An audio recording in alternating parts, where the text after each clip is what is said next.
Welcome everyone. Today we are in the 3D Anatomy studio and I am going to deep dive into something you may not have been made aware of when you're dealing with problems with the inner ear.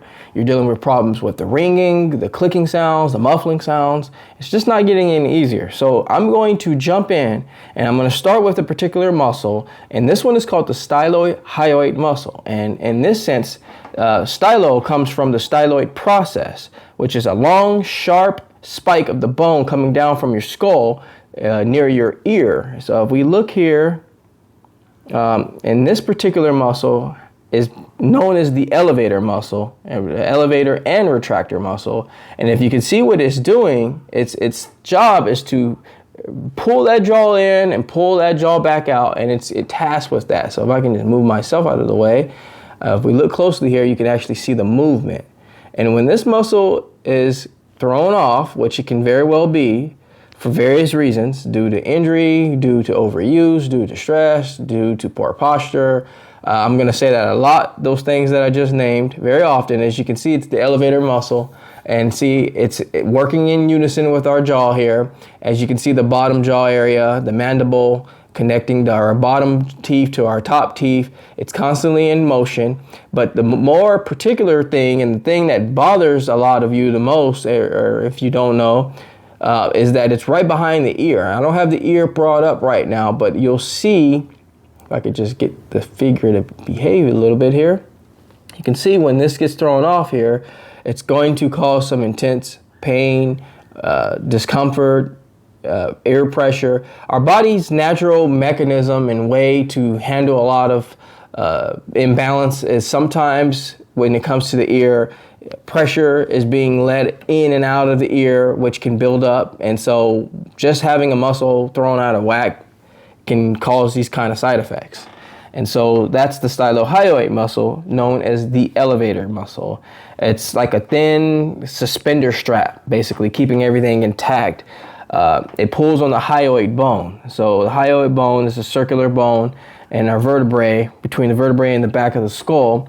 And it pretty much sets the stage for the right tube. And so when this bone, or I should say this muscle, gets thrown out of place or just not functioning correctly, you're going to experience a lot of discomfort, and you're going to experience a lot of what people say is clicking sounds. So let's go on to the next one. And this one is called the digastric muscle. Now, the digastric muscle, and in a sense, I've given it a name, it's like the jaw dropper. Its main job is to keep the jaw not only in place here, looking at it from the alignment of the chin here, all the way to where, again, the back of the ear, and it's known as the jaw dropper. Digastric, di meaning two, and gastric, belly. There are like two bellies. And its job is to particularly support not only the weight like the stylohyoid, but to also drop that jaw. So anytime we're eating, biting, chewing, this muscle is in place. It needs to be in place. And so I'm trying to get you better angle so you can see the movement. There is a good angle. If I can move myself out of the way, perfect. You can see how this motion is. And so the back of the belly, or in this sense, the back of this muscle's belly, don't want to confuse with our gastric, our stomach, but the back belly is so close to the mastoid bone, which is behind the ear. You've heard of the mastoid process. If this muscle gets very tight, it can pull on nearby structures. And so like nerves and tissues, it can cause havoc, possibly contributing to ear discomfort.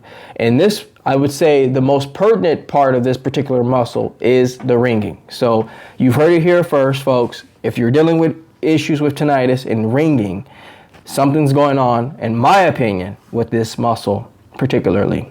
All right, so let's go on to the next one, mylohyoid muscle. Now, I've read a little bit about the mylohyoid muscle. It's not too much of a muscle that would be the main culprit in a lot of the problems with ear-related issues, but definitely has a lot to do with like TMJ problems and like mylo. From what I read about it and studied through the years, it's a Greek word, mill or grinder. So it's basically, it's the location of the grinding teeth.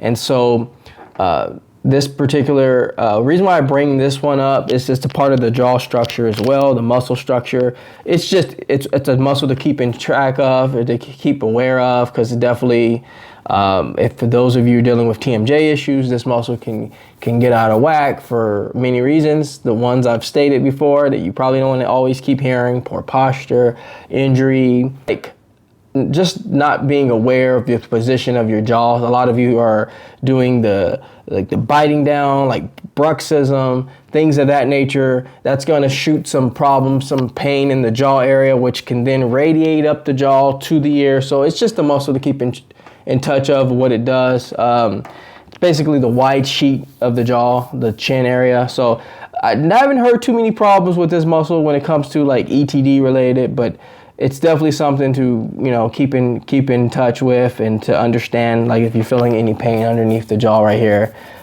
it's just a neighboring muscle to keep in your back pocket to know about. Let's move on to the mylohyoid muscle.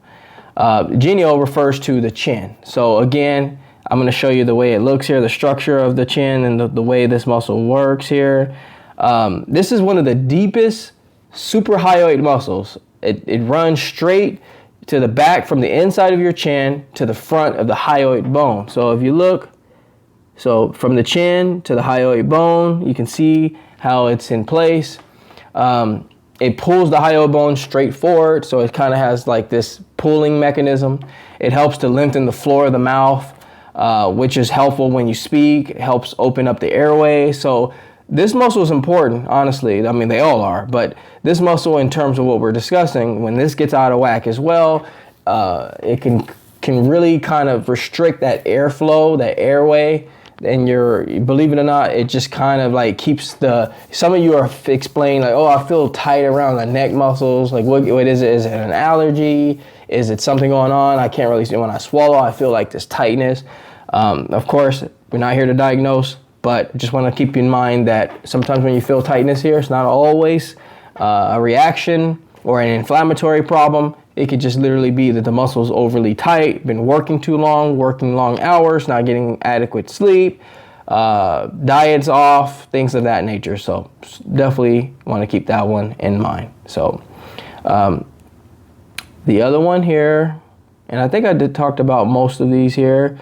I think the only one I didn't talk about, but yeah, these muscles here are very important to keep intact. The suprahyoid muscles are like incorporate all the muscles, but it's very important to understand that when you're dealing with ETD and symptoms of ETD, that you understand that it can be a basis of many things. It's not just simply taking nasal spray or just, you know, like just massaging the ear. Sometimes it's a little deeper than that. You have to start with the anatomy. You have to start with how your body's positioned. And I can't stress enough how important good posture is, because see, all these muscles depend on having good posture in the neck. If these muscles get thrown off, it can throw off all the functioning of these muscles, the suprahyoid muscles intact.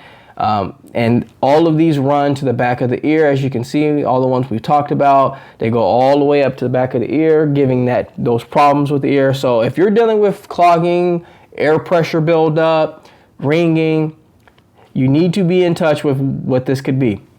Some things you can do is you can lay down on your couch or your bed, and you can lean your neck off to the you know, right or left side of the bed, and just kind of lean it there, get a good stretch, kind of elongate those muscles. And you want to keep them loose as possible. You want to do chin tucks, you want to do pull downs, and you want to start doing these things daily. Of course, eating a good diet, because a good diet is going to help with anti-inflammatory.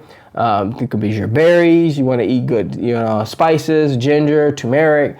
You want to do these things daily. You don't want to just do these things when there's something wrong. So I hope this video brought a great visual to you, kind of more of a kind of opening up your mind to that, hey, this stuff that I'm dealing with isn't always just on the outer surface. It can actually be something that is inside the body that I just need to reach to. Again, you can do some massages underneath the jaw, kind of rub around the area. That's why I really stress on things like that, because it impacts you on a wider scale versus just the kind of taking a medicine and waiting it out when nothing's actually being done to the structure and the surface. So hope this video was very helpful for you. If it was, please take time to subscribe to the channel. I try to bring content as often as possible. But in the meantime, I'm going to step out of the Jayewellness studio and leave you in good hands with this video. Like anything else, folks, we're here to simply go back to the basics.